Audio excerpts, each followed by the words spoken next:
मेरा फैमिली में सब सपोर्ट करते हैं मुझे, मम्मी पापा और मेरे घर पे बड़े पापा, सब लोग मेरा मतलब बहुत खुश होते हैं वो लोग मेरे लिए। जो मतलब लड़का लड़का मतलब लड़का लड़की लड़का में डिफरेंस नहीं करते, वही मतलब मुझे बहुत खुश। প্রবল ইচ্ছে শক্তি ও নিজ লক্ষ্যে অবিচল থাকলে অসম্ভবকেও সম্ভব করা যায়, যা করে দেখালো পাথারকান্দির মেয়ে শিল্পী। পাথারকান্দির মেয়ে স্থান পেল সেনাবাহিনীতে। মিলিটারি নার্সিং সার্ভিসের লেফটেন্যান্ট পদে যোগদান করবেন পাথারকান্দির সুসন্তান শিল্পী সিনহা। এসএসসি পরিচালিত এমএনএস পরীক্ষায় পাশ করে আগামী 2রা জুন উত্তরপ্রদেশের মিরাট জেলায় মিলিটারি নার্সিং অফিসার পদে যোগদান করবেন শিল্পী সিনহা, যার পদমর্যাদা ভারতীয় সেনাবাহিনীর লেফটেন্যান্ট। শিল্পী পাথারকান্দি বিধানসভার সমষ্টির মেন্দিবাড়ি গ্রামের শ্যামাকান্ত সিনহা ও শিখা সিনহার কন্যা। শিল্পী ছোটবেলায় গ্রামের পাঠশালা থেকে পড়াশোনা শুরু করে 4র্থ শ্রেণী পাশ করে পাথারকান্দি প্রেমময় স্কুলে ভর্তি হয়। সেখানে 7ম শ্রেণী পর্যন্ত পড়ে পাথারকান্দি হলি চিলড্রেন্স বেসরকারি স্কুলে 9ম শ্রেণী পর্যন্ত পড়াশোনা করে সরাসরি চলে যায় মেঘালয়ে। সেখানে সেন্ট জেভিয়ার স্কুলে মাধ্যমিক পরীক্ষায় 2য় বিভাগে পাশ করে ভর্তি হয় হলি চাইল্ড স্কুলে, সেখানেও উচ্চ মাধ্যমিক পরীক্ষায় 2য় স্থান লাভ করে। তখনও পর্যন্ত তার কোনো লক্ষ্য ছিল না। সেখান থেকে চলে যান গুয়াহাটিতে। উচ্চ মাধ্যমিকের ফল শতকরা ভালো না হওয়ায় গুয়াহাটি সরকারি কলেজে ভর্তির সুযোগও মেলেনি।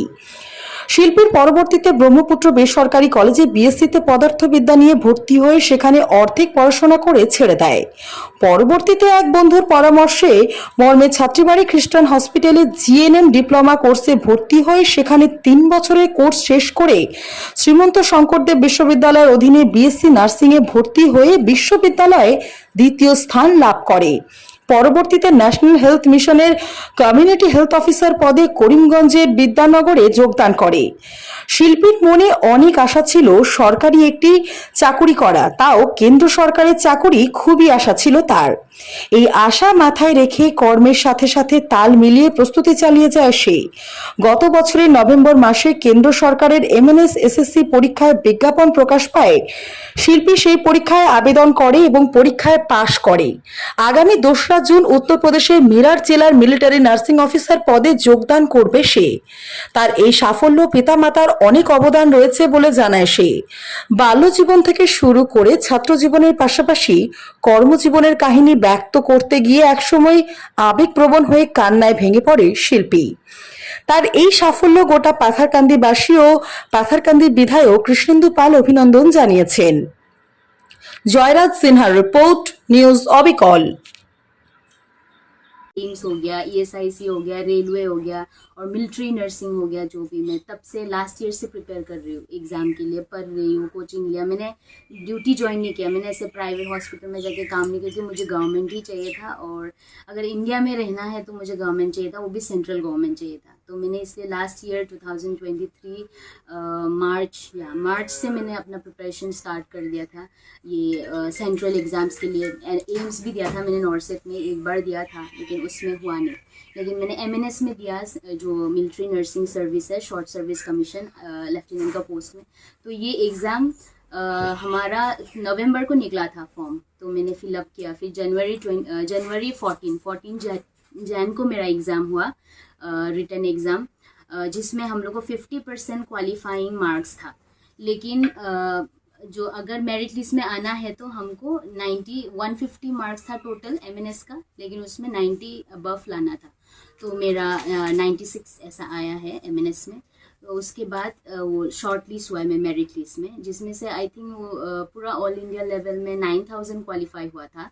लेकिन 9000 से फिर मेरिट लिस्ट निकाला 1400 का, जिसमें मेरा नाम भी आया। उसके बाद वो लोग ने कॉल लेटर भेजा इंटरव्यू और मेडिकल के लिए, तो मैं दिल्ली गई इंटरव्यू के लिए। सो इंटरव्यू हुआ मेरा मार्च 28 मार्च को मेरा इंटरव्यू हुआ। इंटरव्यू में भी सिलेक्शन होना पड़ता है, उसके बाद ही वो लोग मेडिकल में भेजेंगे। तो इंटरव्यू में मेरा सिलेक्शन हो गया, फिर मेडिकल के लिए नेक्स्ट दिन को हो गया।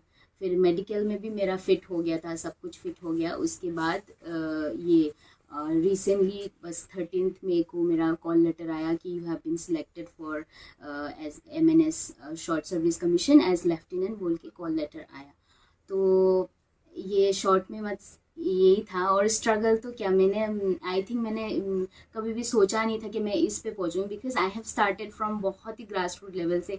मैंने बंगाली मीडियम से स्टार्ट किया था बोलने से, मेरा सब ग्रास रूट मैंने बंगाली, मैंने इंग्लिश से मैंने कुछ भी स्टार्ट नहीं किया था। जैसे कि आप प्रेमामोही स्कूल से मैंने स्टार्ट किया बंगाली मीडियम में, और फिर हॉली चिल्ड्रन में भी गई, वो भी बंगाली मीडियम था।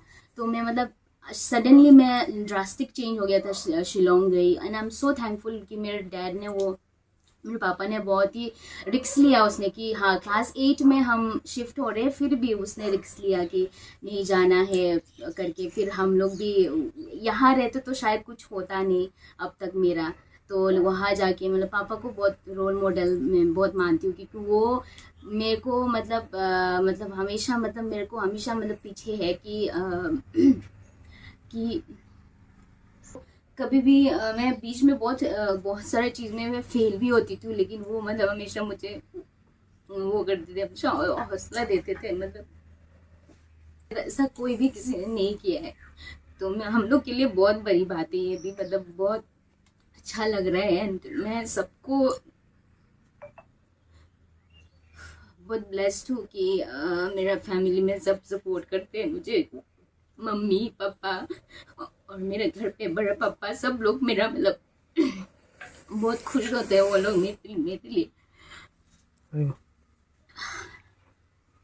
ठीक है। जो मतलब लड़का मतलब लड़का में डिफरेंस नहीं करते, वही मतलब मुझे बहुत खुशी है। मतलब मुझे कि अभी तक मतलब मेरा मतलब एज का भी बहुत मतलब क्या होता है कि जल्दी सबका करियर में वो हो जाता है, जल्दी खत्म होता है, सब लोग करियर में आगे बढ़ते हैं जल्दी। पर मेरा थोड़ा लेट हुआ, फिर भी वो लोग सपोर्ट किए कि नहीं तुमको करना है, और दिखाना है कि तुम कर सकता है, तुम बंगाली मीडियम में था बोल के ऐसे ही मतलब वो करके नहीं रहना है, तुमको अच्छे से करना है, सब कोई बात नहीं, सब होगा, बस मेहनत। आई थिंक मैं तो सच में बहुत थैंकफुल हूँ भगवान से भी, और मेहनत भी करना है। सॉरी अभी मैं आपका थोड़ा आपके मीरठ पे हुआ है, commanding military hospital Meerut UP पे हुआ है। तो अभी ज्वाइनिंग होगा 2 जून को। तो अभी देखते हैं आगे क्या होता है। ये तो शॉर्ट सर्विस है, तो 15 इयर्स का मतलब सर्विस है, उसके बाद परमानेंट कमीशन होने के लिए फिर एग्ज़ाम देना पड़ेगा। तो ऐसे हम लोग परमानेंट कमीशन ले सकते हैं, ऐसे तो शॉर्ट सर्विस है वो। तो हाँ वही है मेरा। मैं मतलब पत्थरगनी से मैंने पढ़ाई किया था, स्टार्टिंग प्रेममोई जो स्कूल था वहाँ पे मैं बंगाली मीडियम में पढ़ाई किया था। उसके बाद आफ्टर 7 तक पढ़ाई किया मैंने वहाँ पे। फिर 7 होने के बाद हॉली चिल्ड्रन जो बंगाली मीडियम स्कूल है वहाँ पे एडमिशन हुआ मेरा क्लास 8 से। फिर क्लास 8 पढ़ाई किया, 9 पढ़ाई किया। उसके बाद फिर मेरा फादर ने मतलब सडनली फिर से लाइक वो कर डिसाइड कर लिया कि हम लोग सब शिलोंग में शिफ्ट हो रहे हैं। तो मेरा वहाँ से फिर से शिलोंग में मेरा स्टडीज़ मतलब स्टार्ट हो गया। वहाँ पे मैंने फिर क्लास 8 फिर से 8 में जाके मतलब वहाँ एडमिशन लेना पड़ा, क्योंकि 9 में वहाँ पे नहीं दे रहा था। तो मेरा जर्नी वहाँ से स्टार्ट हुआ। फिर वहाँ मैं सेंट जेवियर स्कूल में मैंने एडमिशन लिया क्लास 8 पे। 8 9 10 तक, क्लास 10 तक रही मैं वहाँ पे। मेरा स्कूलिंग में मेरा इतना खास मतलब परफॉर्म इतना मेरा वो नहीं था, मतलब एवरेज ऐसा था। तो क्लास 10 का मैट्रिक भी मैंने सेकेंड डिवीज़न से पास किया है, क्लास 10। और उसके बाद मैंने क्लास 11-12 हॉली चाइल्ड बोल के एक स्कूल है, कॉन्वेंट स्कूल है वहाँ पे शिलोंग में, देंथरिंग। वहाँ से मैंने क्लास 11-12 कंप्लीट किया। 11-12 भी मेरा 12 भी मैंने सेकेंड डिवीज़न किया है, मैंने फर्स्ट डिवीज़न नहीं किया है, 52% और उसके बाद क्लास 12 हो गया। फिर हम लोग गुवाहाटी फिर शिफ्ट हो गया कि हमें गुवाहाटी जाके आगे का पढ़ाई करनी है। तो 12 में मैं वहाँ गई। उसके बाद 12 के बाद गई वहाँ पे। तो फिर वहाँ में भी मेरा परसेंटेज लो था, तो कहीं गवर्नमेंट कॉलेज में मुझे ऐसा एडमिशन नहीं मिला था, क्योंकि मैंने साइंस ली हुई थी 11-12 पे। तो अभी मतलब परसेंटेज की वजह से गवर्नमेंट कॉलेज में नहीं मिल रहा है, साइंस स्ट्रीम में बीएससी नहीं हो रहा है। तो वहाँ पे बहुत स्ट्रगल चल रहा था कि कैसे करना है, क्या करना है, क्योंकि मैं बिकॉज मेरा इसमें हमारा फैमिली में भी कोई ऐसा वो नहीं था कि कोई मुझे मतलब गाइड करे कोई प्रोफेशनल कोर्स में जाए, या जैसे सिर्फ डिग्री पढ़ना है ऐसे ही पता था। तो इतना ना मैं वहाँ पे कोई इंजीनियरिंग कर सकती थी ना कुछ वो कर सकती क्योंकि मेरा परसेंटेज कम था, और वहाँ पे तब तक मेरा गोल ऐसा कुछ बोल के नहीं था 12th तक। उसके बाद में मैंने और भी बहुत सारा कोर्सेज़ था, उसके लिए मैंने ट्राई किया कि चलो ये पढ़ूँगी तो मैं कोचिंग ले लेती हूँ, फिर वो भी नहीं हुआ। फिर मैंने एक वहाँ पे जाके गुवाहाटी पे जाके डिग्री मतलब प्राइवेट एक कॉलेज में एडमिशन ले लिया, ब्रह्मपुत्र कॉलेज बोल के।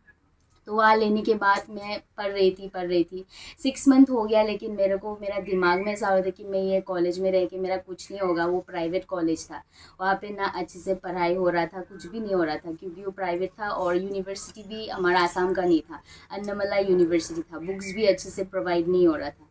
तो मैं फिर सोचने लगी मैं क्या करूँ, इसमें रह के तो मेरा फ्यूचर नहीं होगा। और तब तक मैं थोड़ा सीरियस हो गई थी क्योंकि मेरा कुछ भी अच्छा नहीं चल रहा था तब तक। तो मैंने मेरे पापा को बोला कि मैं ये कॉलेज छोड़ना चाहती हूँ, ड्रॉप करना चाहती हूँ, कुछ और कर लूँगी, यहाँ रह के तो मेरा कुछ नहीं होगा। फिर वहाँ से मैं निकल गई। निकलने के बाद मेरी एक फ्रेंड से बात हुई। मैं मतलब थोड़ा सा मेरा लो पॉइंट चल रहा था, तो मैंने बोला कि मैं क्या करूँ ऐसा, साइंस तो ली है मैंने लेकिन परसेंटेज भी इतना अच्छा नहीं हुआ है। तो मैंने एक फ्रेंड से बात की, तो मैंने ये फाइंड आउट किया नर्सिंग के बारे में, जो भी मैं अभी कर रही हूँ उसके बारे में मैंने फाइंड आउट किया।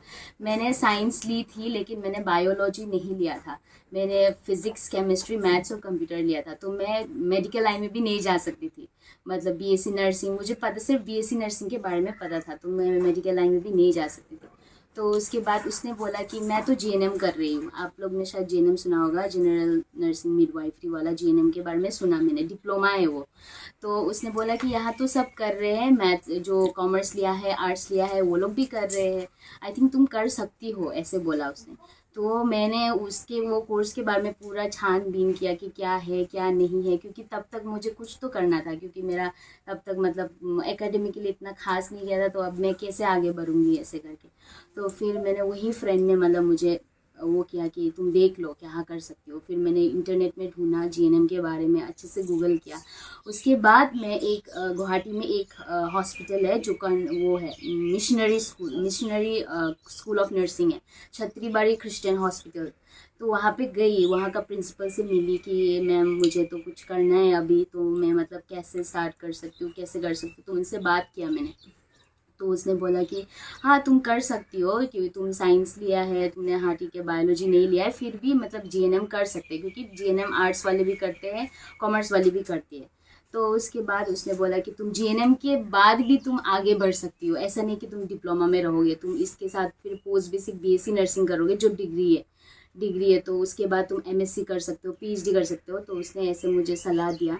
तो फिर मैंने फॉर्म भर लिया जीएनएम का छत्रीबाड़ी क्रिश्चियन हॉस्पिटल से। तो फिर उसके बाद इंटरव्यू हुआ, रिटन एग्ज़ाम हुआ, रिटन को क्लियर किया मैंने, फिर इंटरव्यू हुआ, उसमें क्लियर करके मैंने अपना कोर्स 2016 से लेके 2020 तक मैंने कंप्लीट किया। 3 इयर्स का कोर्स है। 2019 को एग्ज़ाम ख़त्म हुआ और 2020 को रिज़ल्ट आया। उसके बाद डायरेक्ट वही ख़त्म करके मैंने और गैप नहीं लिया, डायरेक्ट मैंने अपना डिग्री का भी सोच लिया कि मुझे पोस्ट बेसिक बीएससी नर्सिंग करना है, आगे करना है। तो मैंने पोस्ट बेसिक बीएससी नर्सिंग किया है AINE, Asian institute of nursing education, GNRC जो हॉस्पिटल है उससे रिलेटेड, इसमें ही गुवाहाटी में ही। तो वहाँ पे मैंने 2020 से लेके 2022 तक वहाँ में मैंने कंप्लीट किया अपना बीएससी नर्सिंग, जो भी है पोस्ट बेसिक बीएससी नर्सिंग। और श्रीमंता शंकरदेवा यूनिवर्सिटी जो है उसके अंडर में मैंने टॉप भी किया है, सेकंड टॉप किया है मैं यूनिवर्सिटी में। तो उसके बाद मैंने 2023 लास्ट ईयर को मेरा रिज़ल्ट निकला पोस्ट बेसिक का। तो जब रिज़ल्ट निकला तो मैंने सोचा कि मुझे ऑर्डिनरी नर्स बनके तो नहीं रहना है, जैसे कि ये स्टाफ नर्स बनके सब जो कर रहे हैं वैसे नहीं रहना है, मुझे कुछ एक्स्ट्रा ऑर्डिनरी करना है। इसलिए मैंने सोच लिया कि सेंट्रल एग्ज़ाम्स के लिए मुझे प्रिपेयर करना है, जैसे कि एम्स हो गया, ESIC हो गया, रेलवे हो गया और मिलिट्री नर्सिंग हो गया। जो भी मैं तब से लास्ट ईयर से प्रिपेयर कर रही हूँ एग्ज़ाम के लिए, पढ़ रही हूँ, कोचिंग लिया। मैंने ड्यूटी ज्वाइन नहीं किया, मैंने ऐसे प्राइवेट हॉस्पिटल में जाके काम नहीं किया, क्योंकि मुझे गवर्नमेंट ही चाहिए था। और अगर एम्स हो गया, ESIC हो गया, रेलवे हो गया और मिलिट्री नर्सिंग हो गया, जो भी मैं तब से लास्ट ईयर से प्रिपेयर कर रही हूँ एग्ज़ाम के लिए, पढ़ रही हूँ, कोचिंग लिया। मैंने ड्यूटी ज्वाइन नहीं किया, मैंने ऐसे प्राइवेट हॉस्पिटल में जाके काम नहीं किया, क्योंकि मुझे गवर्नमेंट ही चाहिए था। और अगर इंडिया में रहना है तो मुझे गवर्नमेंट चाहिए था, वो भी सेंट्रल गवर्नमेंट चाहिए था। तो मैंने इसलिए लास्ट ईयर 2023 मार्च से मैंने अपना प्रिपरेशन स्टार्ट कर दिया था ये सेंट्रल एग्ज़ाम्स के लिए। एम्स भी दिया था मैंने, नॉर्सेट में एक बार दिया था लेकिन उसमें हुआ नहीं। लेकिन मैंने एमएनएस में दिया, जो मिलिट्री नर्सिंग सर्विस है, शॉर्ट सर्विस कमीशन, लेफ्टिनेंट का पोस्ट में। तो ये एग्ज़ाम हमारा नवंबर को निकला था फॉर्म, तो मैंने फिलअप किया। फिर जनवरी 14 जैन को मेरा एग्ज़ाम हुआ, रिटन एग्ज़ाम, जिसमें हम लोग को 50% क्वालिफाइंग मार्क्स था। लेकिन जो अगर मेरिट लिस्ट में आना है तो हमको 150 मार्क्स था टोटल एमएनएस का, लेकिन उसमें 90 अबव लाना था। तो मेरा 96 ऐसा आया है एमएनएस में। तो उसके बाद वो शॉर्ट लिस्ट हुआ है मैं मेरिट लिस्ट में, जिसमें से आई थिंक वो पूरा ऑल इंडिया लेवल में 9000 क्वालिफाई हुआ था। लेकिन 9000 से फिर मेरिट लिस्ट निकाला 1400 का, जिसमें मेरा नाम भी आया।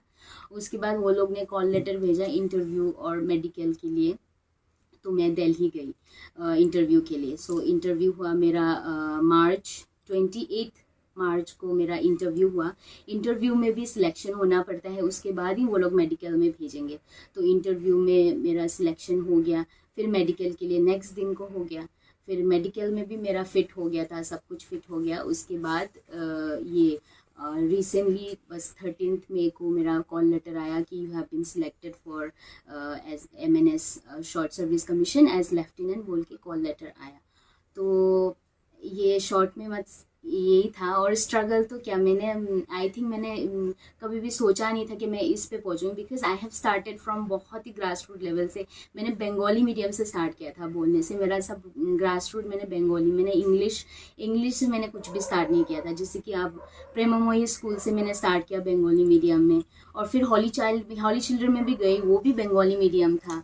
तो मैं मतलब सडनली मैं ड्रास्टिक चेंज हो गया था, शिलोंग गई। And I am so thankful कि मेरे डैड ने, मेरे पापा ने बहुत ही रिक्स लिया उसने, कि हाँ क्लास 8 में हम शिफ्ट हो रहे हैं, फिर भी उसने रिक्स लिया कि नहीं जाना है करके। फिर हम लोग भी यहाँ रहते तो शायद कुछ होता नहीं अब तक मेरा। तो वहाँ जाके मतलब पापा को बहुत रोल मॉडल मैं बहुत मानती हूँ, क्योंकि वो मेरे को मतलब हमेशा मेरे को हमेशा पीछे है कि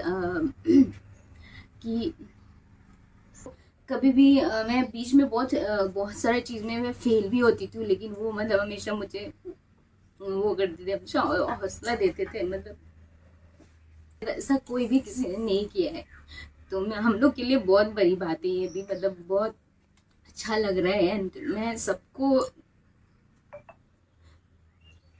बहुत ब्लेस्ड हूँ कि मेरा फैमिली में सब सपोर्ट करते हैं मुझे, मम्मी पापा और मेरे घर पे बड़ा पापा, सब लोग मेरा बहुत खुश होते हैं वो लोग मेरे लिए।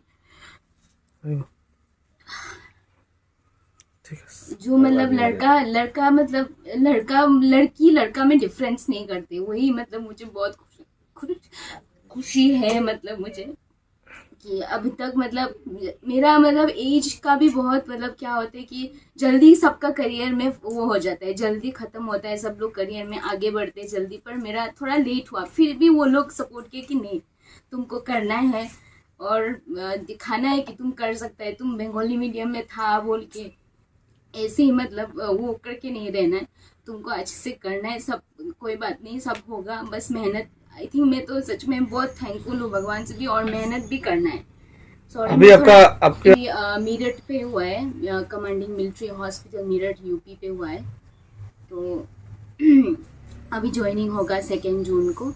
तो अभी देखते हैं आगे क्या होता है। तो शॉर्ट सर्विस है, तो 15 इयर्स का सर्विस है। उसके बाद परमानेंट कमीशन होने के लिए फिर एग्ज़ाम देना पड़ेगा।